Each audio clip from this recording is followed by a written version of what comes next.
Que, voilà, inévitablement, c'est l'argument le plus délicat. Le problème du mal, c'est que forcément, lorsqu'on voit tout le mal qu'il y a, toute la souffrance, on peut se demander, mais comment est-ce qu'un Dieu tolérerait ça? Et on peut arriver aussi à des conclusions logiques. Si Dieu existe et qu'il est infiniment bon, alors le mal ne devrait pas exister. Mais puisque le mal existe, dans ce cas, Dieu n'existe pas. Il y a eu des situations dans lesquelles on a pu arriver à ce genre de conclusions tellement facilement et inévitablement, malheureusement, comme les camps de concentration à Auschwitz, je me souviens, j'avais fait un voyage d'études, et mon directeur qui était farouchement athée nous disait mais ouais, on a quand même affaire à un Dieu qui est extrêmement passif en fait, qui ne répond pas aux prières, qui n'a pas l'air de s'intéresser à la souffrance, au mal, qui laisse aller tout ce mal. C'est très dur en fait, ce genre de situation, parce que ce n'est même plus en fait une question logique, c'est surtout c'est une douleur existentielle à laquelle c'est dur de répondre de manière vraiment convaincante. Ouais, je pense que c'est bien de différencier en fait l'aspect existentiel de l'aspect juste purement philosophique, parce que en fait, quand il y a une souffrance qui te frappe de plein fouet dans la vie, c'est un peu dur de faire juste le raisonnement pourquoi, comment est-ce que c'est possible, comment est-ce que c'est compatible. C'est vrai, hein. Moi j'ai pas envie de parler, j'ai pas eu beaucoup de souffrance dans ma vie, donc je sais pas ce qui va m'arriver intellectuellement ou émotionnellement, spirituellement, quand je serai confronté à toute cette souffrance. Et je vais sûrement me poser beaucoup de questions par rapport à la bonté de Dieu, la justice de Dieu, tout ça. Mais intellectuellement, si on laisse de côté, entre parenthèses, oui, la souffrance des gens, elle est vraie. Si on met de côté l'aspect un peu existentiel, comment je peux croire en Dieu qui laisse faire ça, vers l'aspect plutôt intellectuel, on pose la question, si Dieu est bon et tout-puissant, le mal ne peut pas exister.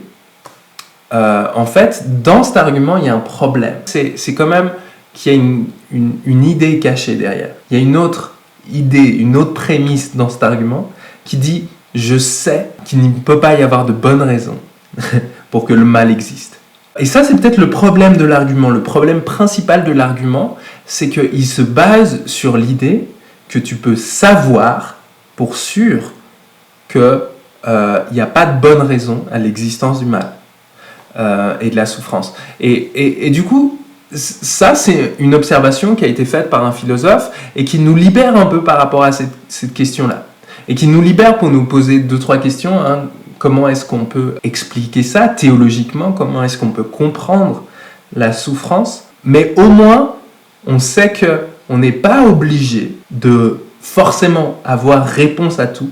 C'est pas parce que je ne suis pas capable de dire qu'il y a une justification à la souffrance qu'il y a forcément aucune justification à la souffrance. Oh.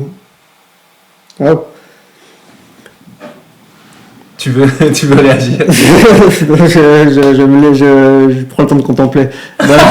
Pour nous aussi, en tant que chrétiens, je pense pas non plus qu'on est tout à fait appelé à expliquer rationnellement et logiquement pourquoi est-ce que le mal existe.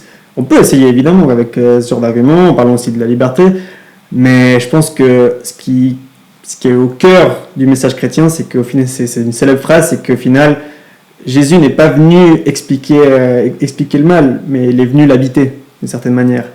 Et moi, un exemple que j'aime souvent reprendre lorsque quelqu'un partage une douleur en disant mais pourquoi Dieu a permis ça? Moi, je me demande en fait si Dieu est là. Je reprends l'exemple de la mort de Lazare, par exemple, où tout simplement Jésus pleura.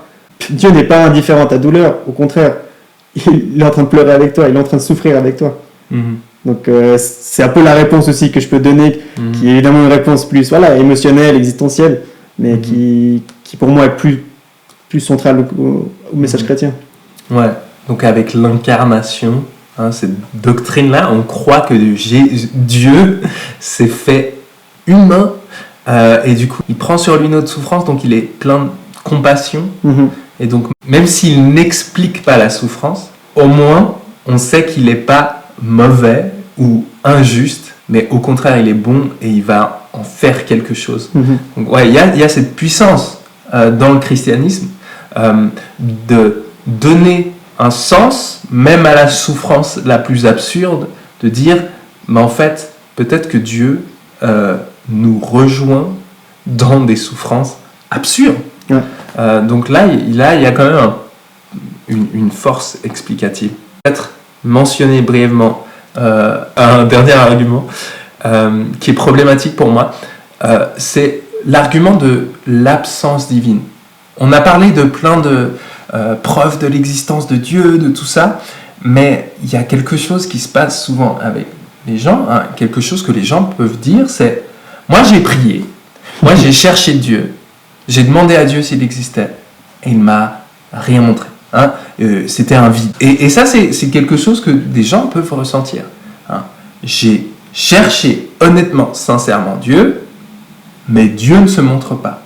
Où est Dieu? Ça, c'est un problème qui n'est pas tellement intellectuel, mais qui est frappant pour moi.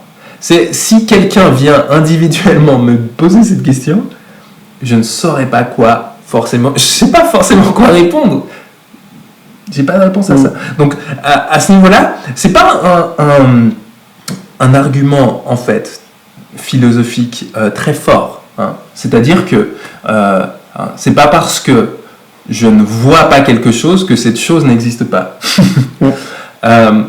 Mais tu peux dire, j'ai des bonnes raisons de croire que si Dieu existait, il se manifesterait à tout le monde tous ceux qui le cherchent. Ouais, absolument. Et on peut se dire, ah mais c'est pas le cas parce qu'il y a machin, il y a Gaspard qui a cherché Dieu et il n'a pas trouvé Dieu. Est-ce que tu as une réflexion par rapport à ça? Voilà, moi-même aussi j'ai pu vivre ce genre d'expérience. Des fois, en priant, on était avec Dieu, pourquoi tu me réponds pas? Où est-ce que tu es? Et une réflexion qu'on a partagée, c'est une image un peu qui revient souvent, c'est qu'au final, Dieu n'est pas tout à fait comme un sélecteur. Il réagit pas en fait à la prière comme le sélecteur réagirait au sou qu'on a mis dedans et au bouton qu'on a appuyé. Mais voilà, on s'adresse pas à une machine, on s'adresse à une personne tout simplement. On s'adresse à Dieu et Dieu est parfaitement libre de répondre tel qu'il le souhaite. Et il y a un truc aussi dans la conception qu'on a du cœur humain en tant que chrétien. On a cette idée que c'est pas clair ce qui se passe dans ton cœur.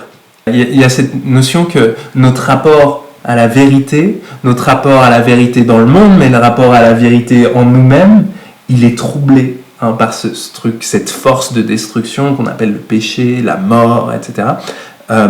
Donc il y a un truc, c'est que même quand tu cherches, quand tu dis « moi je cherche Dieu », c'est pas évident que tu cherches Dieu. Il y a ce truc, c'est... je veux pas insulter qui que ce soit en disant ça, mais ce que la Bible nous dit, c'est qu'en tout cas, que la condition humaine principale, fondamentale, c'est de fuir Dieu, de se méfier de lui. Parce qu'on croit que c'est un méchant juge. S'il nous voit, il va nous punir. Et ce que Dieu nous révèle dans la Bible, c'est « Non, je suis bon, mais tu as peur de moi à cause de ton péché. Hein, tu as peur de moi, tu as peur du juge, tu as peur de la condamnation. Hein. Ce que Dieu nous montre dans la Bible, c'est « Si tu viens à moi, je te pardonne, je te restaure, etc. » Mais il faut que tu acceptes de te laisser voir tel que tu es. Il faut que tu acceptes de te laisser voir comme petit, insignifiant, pécheur, tout cassé, tout foutu. T'acceptes de dire j'ai ruiné ma vie, j'ai fait ce qui était mal. Et ça, en fait, c'est un truc qu'on n'a pas envie de faire en tant qu'humain. Et du coup, il y a cette idée, en fait, dans la Bible, de dire on fuit Dieu. Donc, même quand je dis je cherche Dieu, même si je vais à l'église, même si j'essaye de faire des bonnes actions, même tout ça, en fait, même dans ce processus-là, je peux être en train de fuir Dieu. Donc, il y a cette idée, quand même, qui nous dit que cet argument, il paraît hyper fort, mais c'est possible que tu saches pas vraiment ce qui se passe dans ton cœur quand tu dis « je cherche Dieu ». Donc voilà, c'est quelques pistes de réflexion sur des arguments qu'on trouve forts, troublants, problématiques. Mais voilà, laissez-nous peut-être vos réflexions, vos questions, là où vous pensez que vous avez des arguments pour l'existence de Dieu, contre l'existence de Dieu. Si vous avez des réflexions par rapport à ça, on est preneurs. Si vous avez des réflexions sur des sujets qu'il faudrait qu'on traite dans le podcast. On est preneur aussi. Et voilà, partagez si vous trouvez que c'est pertinent. Et puis, on se revoit la prochaine fois. Yes, à plus.